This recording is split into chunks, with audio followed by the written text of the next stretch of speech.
Alright, ladies and gentlemen, welcome back to the channel once more. West Brom Albion career mode part 20. I was about to say 21. Part 12. We got it reversed, but this is what the table was looking like coming into the game. We're sitting in 12th position. Manchester City for some reason are being highlighted, probably because they're doing straight garbage. For some reason, they're just doing terrible. But we have two massive games. Well, not massive in terms of actual what they mean, but massive in terms of who we're playing against. Manchester United, obviously one of the biggest clubs in the world, one of the biggest clubs in England, if not the biggest.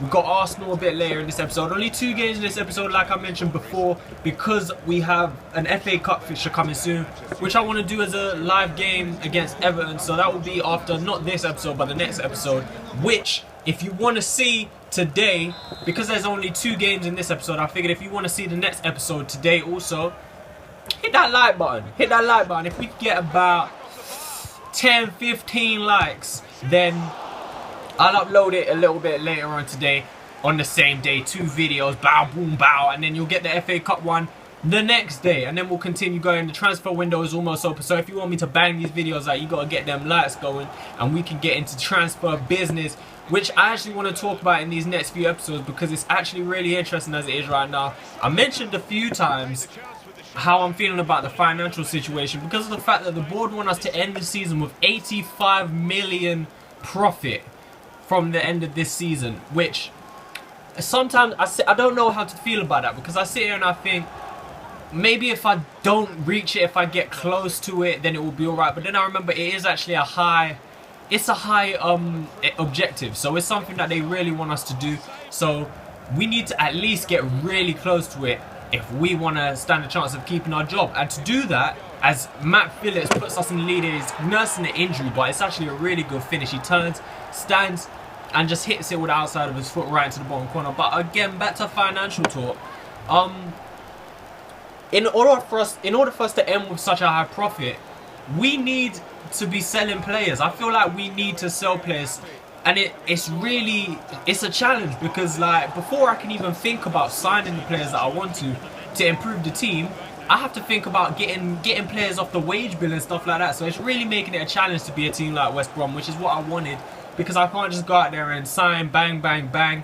At the moment I'm feeling like I have to sell before I can sign, which is a problem because our team already isn't big enough to challenge really. So unless we can challenge for a Europa League spot and get that kind of money coming in, or do well in the FA Cup, you know, then we're gonna have problems. Because I know obviously we'll get money from where we finish in the Premier League. You get money for stuff like that, but I just don't feel like it's gonna be enough. I have no idea how much money we're gonna get.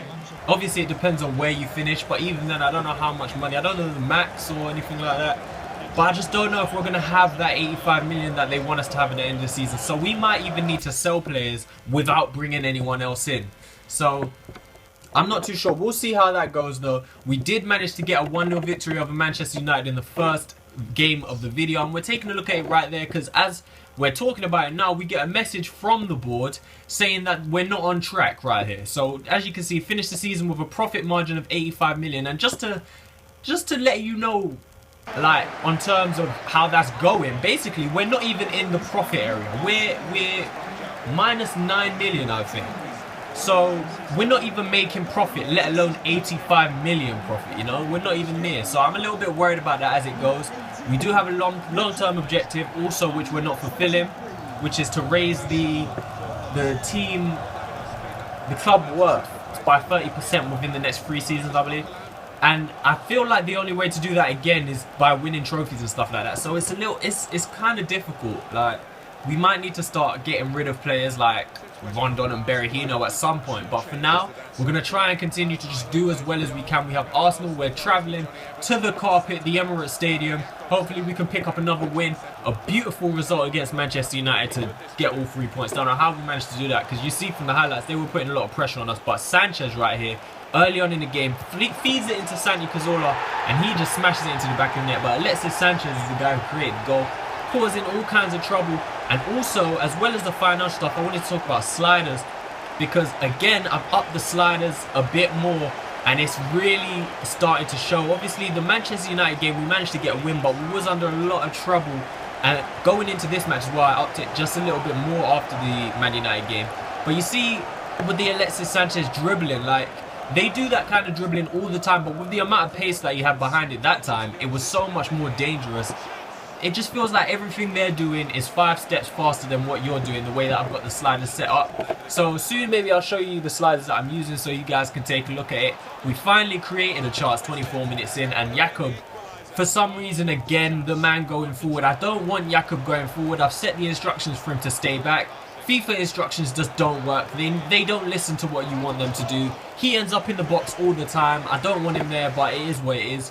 He's wasted the chance. If it was anyone else, maybe it would have hit the target, but he didn't. 40 minutes now.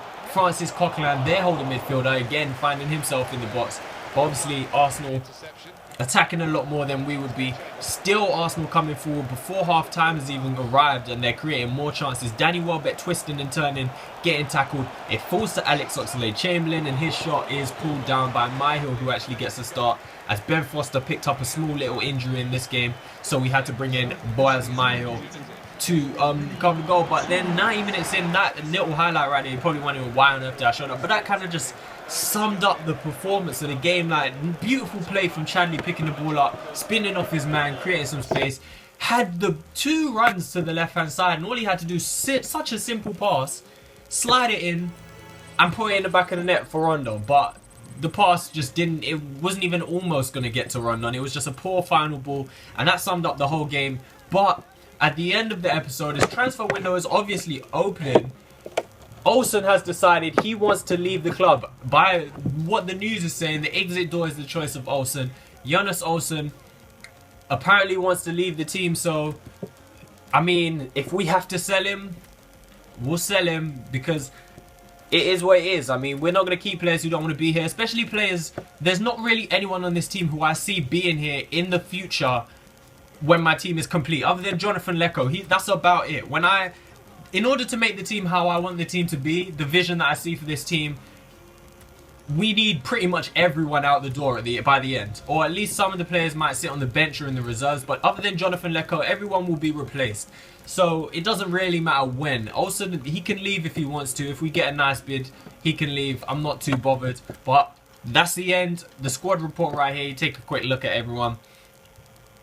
Hope you enjoyed the video. Again, if you want to see the next episode with another 2 games before the transfer window opens, well, the transfer window will actually open midway through that video, but if you want to see that today, 10 to 15 likes and we can make that happen. Subscribe or bounce.